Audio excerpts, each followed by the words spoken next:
அன்பே சிவமாகும், அறிவே குருவாகும். உண்மை அறிந்தாலே அட உள்ளம் தெளிவாகும்.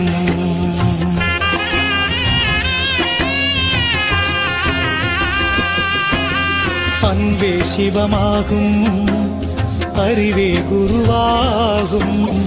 உண்மை அறிந்தாலே அட உள்ளம் தெளிவாகும். எங்கே இருந்தாலும் உன்னை அறிந்து கொண்டால் நீயும் கடவுளும் ஒன்றே என்ற நிலையே உருவாகும். அன்பே சிவமாகும், அறிவே குருவாகும்.